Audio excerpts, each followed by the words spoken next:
Hello' guys, good evening. যিহেতু মানে কি অসম পুলিচৰ ইণ্টাৰভিউ যেতিয়া 2027 হ'ব বুলি মানে ক'লে CM ছাৰে, তেতিয়াৰ পৰা মানে ল'ৰা ছোৱালীবিলাকে মানে বহুতে ডিম'টিভেট হৈ কিছুমান বাহিৰত গুচি গৈছে আৰু কিছুমানে আপোনালোকৰ কি কৈছে ফিল্ডত এতিয়া ৰানিং কৰিবলৈ নাহা হৈ গৈছে।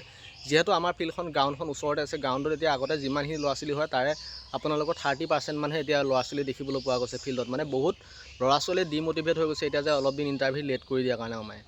যিহেতু অসম পুলিচৰ ক্ষেত্ৰত এইবাৰ বুলিয়ে নহয় প্ৰত্যেকবাৰে দেখা পোৱা যায়, কিন্তু এই ভুলটো আপোনালোকক আগতেও কৈছিলোঁ যিহেতু আপোনালোকে বাহিৰত যাব নালাগে বুলি। চ' আপোনালোকে এতিয়া পৰা মানে ইণ্টাৰভিউটো লেট হ'ল বুলি যে আপোনালোকে পঢ়া শুনা বাদ দিব বা ফিজিকেল টেষ্ট বাদ দিব এইটো নহয়, কাৰণ আপোনালোকে বহুতখিনি সুযোগ পাব যোনখিনি আগৰ এপ্লাই, লগতে নতুন এপ্লাই হ'ব। নতুন এপ্লাইখিনিয়ে মানে কি আৰু বেছি টাইম নাপায়, বুজিছা নহয়। আপোনালোকৰ আগত যোনখিনি এপ্লাই কৰিব সিহঁতি এতিয়াৰ পৰা নিজকে মানে প্ৰিপেৰেশ্যন কৰিবলৈ বহুতখিনি মানে আগবাঢ়িব পাৰিব বা চাকৰি ল'বলৈ সহজ হ'ব, যিহেতু ভেকেঞ্চিও এড হ'বলৈ গৈ আছে, গম পাইছে নহয় গাইজ। তো তাৰে কিছুমান বেনিফিটৰ কথা ক'ম আৰু কিছুমান কিতাপ আপোনালোকে লোৱা বা কিছুমান বস্তু ইউজ কৰাৰ পৰা আদি কৰি সকলোখিনি আজি এই ভিডিঅ'ৰ জৰিয়তে কোৱা হ'ব। আপোনালোকে খালি ভিডিঅ'টো চাই দিব। বিশেষকৈ আপোনালোকে এইকণ টাইমত ডিম'টিভেট নহ'ব, কাৰণ ডিম'টিভেট হ'লে এইকণ টাইমে যিকণ টাইম আপোনালোকে মানে কি এটা ছাকচেছৰ পইণ্টৰ টাইম, গম পাইছে নহয়।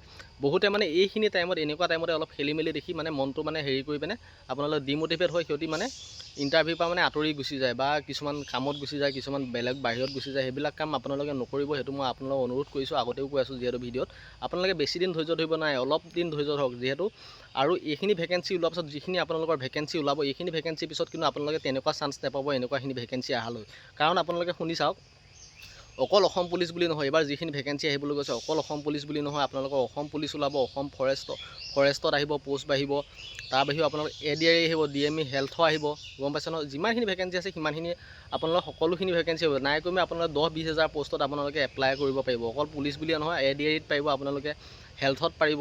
তেনেকুৱা আপোনালোকে যিহেতু স্বচ্ছ নিযুক্তি হৈ আছে, আপোনালোকে যদি ভালদৰে পঢ়ে অকল পুলিচতে নহয় আপোনালোকে ADREটো পাব বা হেল্থতো পাব। যিহেতু আমাৰ বাৰত আগৰবাৰ যিটো হৈছিল ADRE ওলাইছিলে, বহুতে পুলিচৰ প্ৰিপেৰেশ্যন কৰি আছিলে, কিন্তু সিহঁতৰ ফিজিকেল ইফিচিয়েঞ্চি টেষ্টত ভাল নোহোৱাৰ বাবে, নাম নাহাৰ বাবে সিহঁতি ADREত দি দিলে, ADREত চাকৰি পাই গৈছে গাইজ, গম পাইছে নহয়।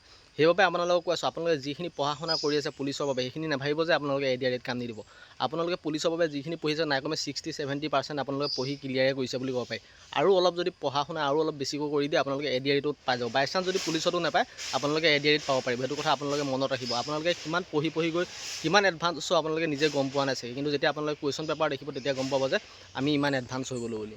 চ' সেইটোৱে কথা, আপোনালোকে যিমানখিনি কষ্ট কৰি আছে অকল পুলিচ বুলিয়ে নহয়, পুলিচৰ কাৰণেও লাগি আছে, আপোনালোকে যে পুলিচত নাপালে ADREত পাই যোৱাৰ চান্স আছে। সেইবাবে আপোনালোকে পঢ়া শুনাটো এৰি নিদিব, বিশেষকৈ দেই গাইছ। আপোনালোকে পুলিচ বুলিয়ে নহয়, পুলিচতকৈ মানে কি ADREটো বেয়া পোষ্ট নহয়, ADREখিনিও ভাল পোষ্ট। যিহেতু আমাৰ লগৰখিনি আপোনালোকে পুলিচত দি মানে পুলিচত নাপায়, লাষ্টত আপোনালোকে ADREটো পাই গৈছে। চ' সেইবাবে নিজে গম নাপায় যে সিহঁতি পঢ়ি কিমান এডভান্স হৈ গ'ল, লাষ্টত ADRE দিওঁতে ADREটো পাছ কৰি গৈছে, গম পাইছে নহয়।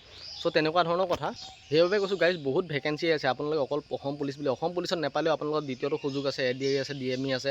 যদি ভালদৰে প্ৰিপেৰেশ্যন কৰি থাকে পুলিচততো পাবই, ফিজিকেলি ভাল হ'লে বা ৰিটেন ভাল হ'লে এনেও পুলিচত পাব। তাৰ বাহিৰেও আপোনালোকে বেলেগতো এটা হোপ আছে আপোনালোকৰ। সেইটো কাৰণে আপোনালোকক কৈছোঁ, এতিয়াৰ পৰা আপোনালোকে পঢ়া শুনাটো বা ডিম'টিভেট নহয়, পঢ়া শুনা ফিজিকেল চব ৰাখি থওক। এইখিনি যিমানখিনি পষ্ট ওলাব তাৰ ভিতৰত আপোনালোকে এটাত নাম আহিবই 100% চিয়'ৰ। যিহেতু কিছুমান কিতাপ আছিলে, যিবিলাক কিতাপ মই পঢ়ি আপোনালোকক বহুতখিনি সহায় হৈছিলে, হেল্প হৈছিলে, সেইখিনি মেইন ইম্পৰ্টেঞ্চ কিতাপৰ ওপৰত কথা কিছুমান ক'ম। আপোনালোকে যদি ভাবে আপোনালোকে এখন দুখন কিতাপ পঢ়ি আপোনালোকে পাছ কৰিম বুলি ভাবিছে, সেইটো কিন্তু কেতিয়াও সম্ভৱে নহয় গাইজ। আপোনালোকে এইটো কথা মনত ৰাখিব। বহুতে কয় এখন কিতাপ ল'লে আপোনালোকৰ চব পোৱা যায়, কিবা পোৱা যায়, তেনেকুৱা নহয়। এখন কিতাপ লৈ কেতিয়াও পাছ কৰিম বুলি আপোনালোকে নাভাবিব কিন্তু গাইজ দেই। অকল পুলিচ বুলিয়ে নহয়, আপোনালোকে ADRE হওক যিয়ে নহওক, এখন কিতাপ লৈ পাছ কৰিব নোৱাৰিব। আৰু আপোনালোকে পুৰণা পেপাৰ এনালাইচিছৰ কথা আগতেও কৈ থৈছিলোঁ, যিহেতু পুৰণা পেপাৰবিলাকো চাবলৈ ল'ব। এখন কিতাপ মানে চাই কেতিয়াও পাছ নকৰে। বিশেষকৈ আপোনালোকে কেইখনমান কিতাপ মেইনলি আপোনালোকৰ হাতত থাকিব লাগে, বিশেষকৈ আছাম ইয়েৰ বুক, নতুন জানানে, এই দুখন আপোনালোকৰ হাতত থাকিবই লাগে। তাৰ লগত 3খনমান আপোনালোকে গাইড বুক ল'বলৈ চেষ্টাই কৰিব লাগে গাইজ, গম পাইছে নহয়। সেইখিনিত আপোনালোকে জিকেখিনিহে বেছিকৈ পোৱা যায়, মেথছৰ কাৰণে নাপাব। আপোনালোকে জিকেখিনি বা ইণ্ডিয়ান জিকে বা আপোনালোকৰ অসমৰ জিকে এটা কুৱেশ্যনো সাৰি নাযায় আপোনালোকক এনি কম্পিটিটিভ এক্সামৰ কাৰণে গাইজ, গম পাইছে নহয়। সেইবাবে কৈছোঁ, এইবিলাক কিতাপ লৈ আপোনালোকে পঢ়া ষ্টাৰ্ট দি থওক। আপোনালোকে এই বছৰটো নহয় 2027ত আপোনালোকে ভাল ফল এটা পাব। অকল পুলিচ বুলিয়ে নহয়, ADRE হওক, DME হওক, যিকোনো নহওক, কোনোবা এটাত আপোনালোকৰ নাম আহিব। এইটো চিয়'ৰ যদি আপোনালোকে এতিয়াৰ পৰা পঢ়া শুনা আৰু ফিজিকেলি গুৰুত্ব দি থয়। যিহেতু ভেকেঞ্চি বহুত আহিবলৈ গৈ আছে, এইখিনি সময় আপোনালোকৰ লাষ্ট সময়। এইখিনি পিছত কিন্তু তেনেকুৱা ভেকেঞ্চি নাহিব গাইছ। আপোনালোকক মই এতিয়াও কৈ আছোঁ, এইবাৰ যিখিনি ভেকেঞ্চি ওলাব তাৰপিছত কিন্তু তেনেকুৱা ভেকেঞ্চি আপোনালোকে দেখা পোৱা নাযাব, যিহেতু পোষ্ট মানে বহুত হেৰি হৈ গৈছে, ভৰ্তি হৈ গৈছে, আৰু চৰকাৰো তেনেকুৱা বহুতখিনি প্ৰব্লেম হৈ আছে। এইখিনি বাৰু ক'বলৈ নাযাওঁ মই।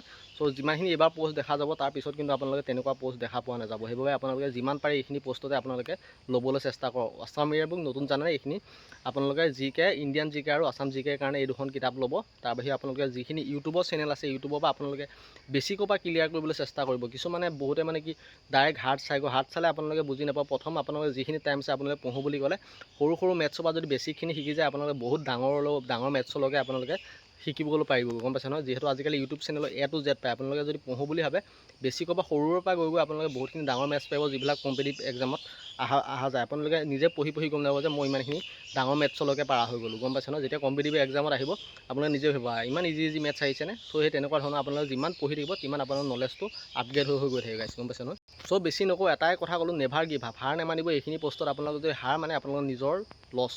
আপোনালোকক মই যিহেতু কৈ আছোঁ এইখিনি ভেকেঞ্চি নিচিনা নেক্সট ভেকেঞ্চি আপোনালোকে নাপায়। এইখিনি যদি আপোনাৰ হাৰ মানে নিজৰ লছ, এইখিনি যদি বাহিৰত যাম বুলি ভাবে আপোনালোকৰ নিজৰ লছ। নিজেও যদি প্ৰিপেৰেশ্যন ঢিলাই দিয়ে আপোনালোকৰ নিজৰ লছ, যিহেতু এইখিনি নিচিনা ভেকেঞ্চি পিছলৈ আৰু নাপাব, আৰু পিছত আৰু কম্পিটিশ্যন বাঢ়িব, পোষ্ট কমি যাব। কিন্তু এইটো কথা মনত ৰাখিব, এই সুযোগ থাকোঁতে আপোনালোকে লৈ লওক। সেইটো গাইছ মই আপোনালোকক কৈ আছোঁ। চ' ইউটিউব চেনেল বহুত আছে তেনেকুৱা আপোনালোকে শিকিব পৰা। লাৰ্ণ উইথ SPK আছে, জ্ঞানজ্যোতি আছে, আড্ডা 24, তেনেকুৱা বহুত ভাল মানে কি ইউটিউব চেনেল আছে। আপোনালোকে তাৰপৰা আপোনালোকে বেছিকৈ পৰা শিকিব পাৰিব। সোনু ছাৰ টিক্স আছে, আপোনালোকে বেছিকৈ পৰা এইবিলাক কম্পিটিটিভ এক্সাম কাৰণে বহুত ধুনীয়া চেনেল হয়। তাৰ বাহিৰে আপোনালোকে কোৰ্চৰ কথা কৈ থাকে বহুতে, কোৰ্চটো লৈ লাভ নাই গাইজ। বহুতে কোৰ্চ এইটো এটা বিজনেছ হয়, কোৰ্চ যিবিলাক চেলিং কৰে এইটো এটা বিজনেছ হয়। কোৰ্চৰ কথা মই নকওঁ, কোৰ্চ কিছুমানে ভাল কোৰ্চ বেছে, কিছুমানে এনে বিজনেছৰ ক্ষেত্ৰত কোৰ্চটো ইউজ কৰে, গম পাইছে নহয় গাইজ।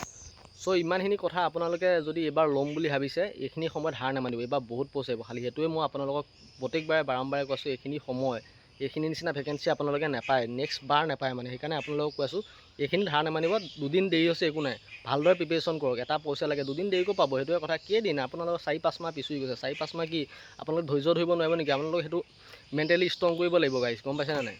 চ' আমি যিখিনি লগৰ আছিলোঁ, লগৰখিনিয়ে পুলিচৰ কাৰণে প্ৰিপেৰেশ্যন কৰি কিছুমানে ADREত পালে, কিছুমানে চাব ইনস্পেক্টৰ পালে, কনষ্টেবলত প্ৰিপেৰেশ্যন কৰি কিছুমানে চাব ইনস্পেক্টৰো পাই গৈছে, আৰু কিছুমানে ADREতো পাই গৈছে, আৰু কিছুমানে হেল্থতো পাই গৈছে। নেভাবিব যে আপোনালোকে পুলিচৰ কাৰণে প্ৰিপেৰেশ্যন কৰি থকা বেলেগ এক্সামৰ কাৰণে নাখাতে বুলি, সকলোতে খাটি যায়, সেইটো কথা মনত ৰাখিব। তো মেইন ইম্পৰ্টেঞ্চ আপোনালোকে কিতাপকেইখন দিব, আছাম ইয়াৰবুক, নতুন জানানে, আৰু পাৰিলে গাইড বুক 3খনমান কৈছিলোঁ, যিহেতু আপোনালোকে লৈ কিতাপ এখনত কিন্তু আপোনালোকৰ কাম নহ'ব, পইচাটো যাবই বাৰু, এইটো মই ক'বলৈ নাযাওঁ। লাগিলে আপোনালোকে নিকিনিলেও বেলেগ লগৰ ভাই বন্ধুৰ পৰা আপোনালোকে মেনেজ কৰি হ'লেও কিতাপকেইখন আপোনালোকে নাই কমেও 6-7খন বা 5খন হ'লেও আপোনালোকৰ হাতত কিতাপ ৰাখিবলৈ চেষ্টা কৰক। তেতিয়াহে আপোনালোকে কম্পিটিটিভ এক্সাম এটা ক্লিয়াৰ কৰিব পাৰিব। এখন কিতাপত আপোনালোকে কেতিয়াও কম্পিটিটিভ এক্সাম ক্লিয়াৰ কৰিব নোৱাৰে, সেইটো কথা মই গাইছ আপোনালোকক কৈ দিলোঁ। আৰু বহুতে ৰানিঙৰ কথা, গতিকে ৰানিং যিহেতু অসম পুলিচ বা অসম ফৰেষ্ট বা কামাণ্ডো ক্ষেত্ৰত আপোনালোকৰ ৰানিঙৰ কথা আহি যায়। ৰানিঙৰ কথাৰ কাৰণে আপোনালোকক মই প্ৰটিন এটা কথা কৈছিলোঁ, এচিডিক ৱে প্ৰটিন। আৰু যিখিনি মানে প্ৰফিট পাইছোঁ, প্ৰফিট পোৱাৰ ফালৰ পৰা আপোনালোকক শ্বেয়াৰ কৰি থাকোঁ সদায়, আৰু সেই প্ৰটিনটো আপোনালোকৰ ভাল কাৰণে আপোনালোকক শ্বেয়াৰ কৰি আছোঁ, যিহেতু ৱে প্ৰটিন হয়। তাৰ বাহিৰে আপোনালোকে লওঁ বুলি ক'লে ল'ব পাৰে, ডেছক্ৰিপশ্যনত থাকিব, কিতাপখিনিও থাকিব, লওঁ বুলি ক'লে ল'ব পাৰিব। তাৰ লগতে আপোনালোকক এটা কথা জনাই দিওঁ, যিহেতু মোৰ এতিয়া বৰ্তমান বেছিদিন সময় নাই, যিহেতু 24 তাৰিখে মোৰ গুৱাহাটীৰ পৰা ৰিলিজ হ'ব। মই নগাঁৱলৈ আকৌ গুচি আহিম। নগাঁৱত মই হেডকোৱাৰ্টাৰত থাকিলে মানে বহুতখিনি ডিউটিৰ কাম থাকে। চ' ইমান মানে টাইম নাপাব পাৰোঁ, যিমানখিনি পাৰোঁ ভিডিঅ' বনাবলৈ চেষ্টা কৰিম, কিন্তু ইমানখিনি এনালাইজ কৰিব নোৱাৰিবও পাৰোঁ। চ' বহুত মানে হাৰ্ড ডিউটি হয়, যিহেতু হেডকোৱাৰ্টাৰত থাকিলে ইফালে সিফালে দৌৰি থাকিব লাগে। ত' যিমানখিনি পাৰোঁ আপোনালোকক ভিডিঅ' দিবলৈ চেষ্টা কৰিম। আপোনালোকে যিখিনি কিতাপত ৰাখিছোঁ ইম্পৰ্টেণ্ট, আপোনালোকৰ প্ৰতিটো এক্সামৰ কাৰণে কাম দিয়া কিতাপ আপোনালোকক আজি অলপ শ্বেয়াৰ কৰি দিছোঁ। যদি ভাল লাগিল ভিডিঅ'টো লাইক কৰিব, আৰু কমেণ্ট দিব নাপাহৰিব নেক্সট ভিডিঅ' কিহৰ ওপৰত লাগে। চ' গাইছ আজি ভিডিঅ'টো ইমানখিনিতে, কেনেকুৱা পালে নাজানো, ভিডিঅ' এটা বনাই দিছোঁ আপোনালোকৰ কাৰণে। যদি ভাল লাগিল লাইক কৰিব, কমেণ্ট এটা দিব নাপাহৰিব নেক্সট ভিডিঅ' কিহৰ ওপৰত লাগে। ধন্যবাদ।